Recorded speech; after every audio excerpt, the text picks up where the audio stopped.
second screencast in the second screencast series on Excel 2 pivot tables. And in this screencast, we're actually going to start making our pivot table. So by this point, we should have gotten completely through step 4, and we're ready to continue from step 5 on through. Okay, so you fire up Excel, and we notice we have our additional cost column here.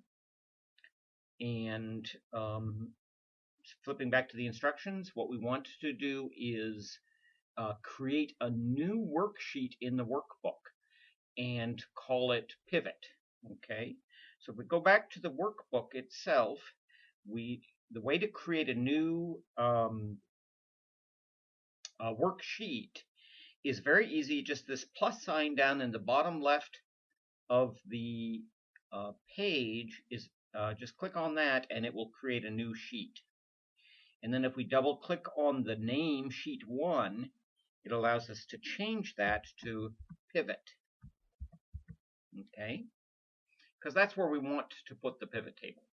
And then click anywhere in the sheet and it saves that as the name of the sheet.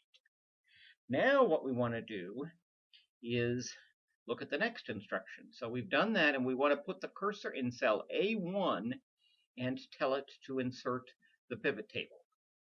Okay, so to do that, we go back to the worksheet, go to cell A1, there we are in A1, and we say insert pivot table. Now the exact location of where this is on your screen might be slightly different. It might be under data, it's possible, pivot tables, but that entirely depends on your version of Excel. But if I go under here, insert pivot table, now we have to select a table range. So even though there is this dialog box open on the screen, we can just click back here on the data tab. It takes us back to the data tab.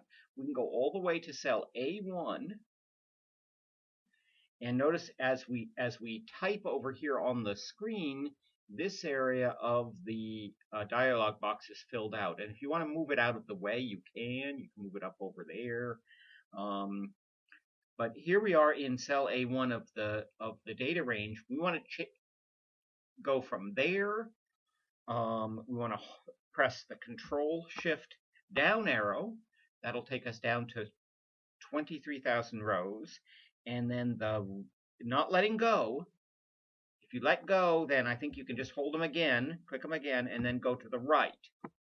Okay, and we end up with a value that goes from cell A1 to cell J, 23,196. Just double check that number on yours to make sure that it's right. It should be A to J, 1 to 23,196. Okay, and then it says we're going to insert that into an existing worksheet, which we are, and that worksheet is called pivot, and it's cell A1. So that's exactly right. So all we have to do is say OK at that point, and now it has inserted the pivot table in exactly the right space. So now I want to go back to the instructions. Good idea to follow the instructions. So what we want to do, we're to step 6, substep 2, want to arrange the data as following. We want column data to be zip code, row data to be property type, values to be average of cost, and filter by city.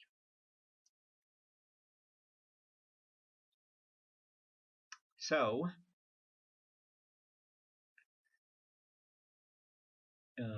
starting with the last one, filter by city, I can just drag that to the filter area here, or alternatively, you can drag it over here.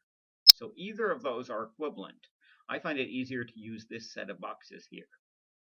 And it didn't do anything. So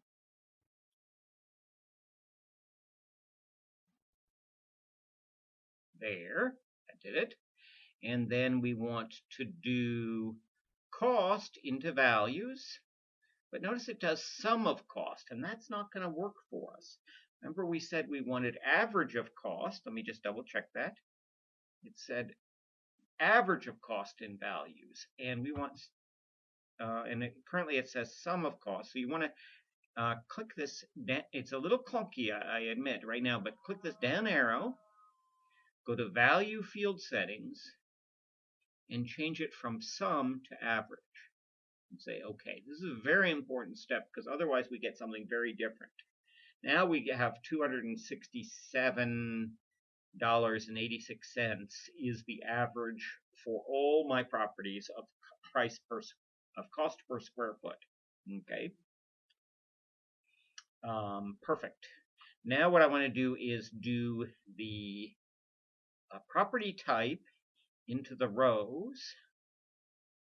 So now I've got condo, mobile home, single family residence, townhouse, and then I want to go put the zip code into the columns. And you'll get a warning like this, and it's okay because we're going to choose a subset, so it will not affect things. You can just say continue drop. Okay, and again, it says it won't fit on the sheet. Just say okay. Okay, and then what happens is we will go and select just our city, which ours was Sacramento, California.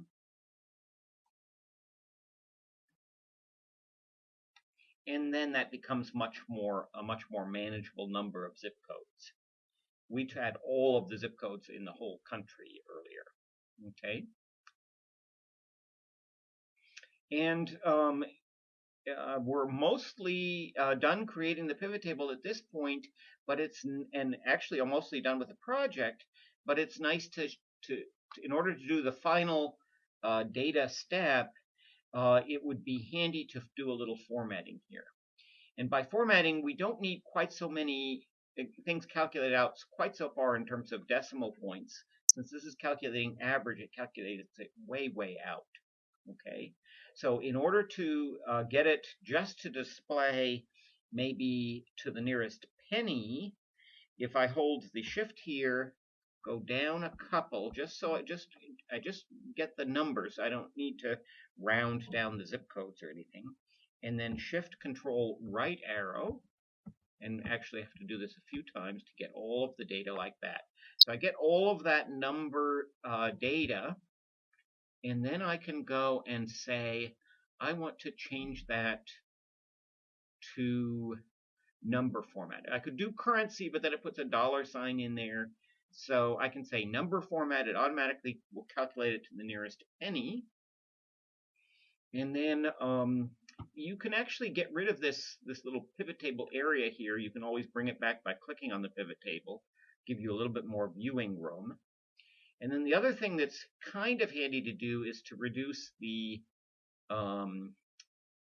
width of all of these cells so that things fit on the screen a little bit nicer.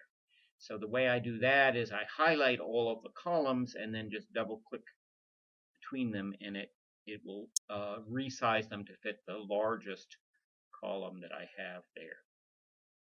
And so there we go. Now we have almost all the data visible on the screen. And I'm ready for the final step. And so I'm going to actually just go ahead and do that, which is to save and rename the spreadsheet and put it in a safe place. Okay, so that's fairly easy. I just go to the spreadsheet, go File, Save As, put it on my computer somewhere, maybe in my 301 stuff, and I'll save it as with my first initial last name, .xlsx, and save that. So I've got that. And sometimes you have some compatibility issues, so I can say continue. When you go from Excel to XLSX, XLS to XLSX, or vice versa, you sometimes lose some features.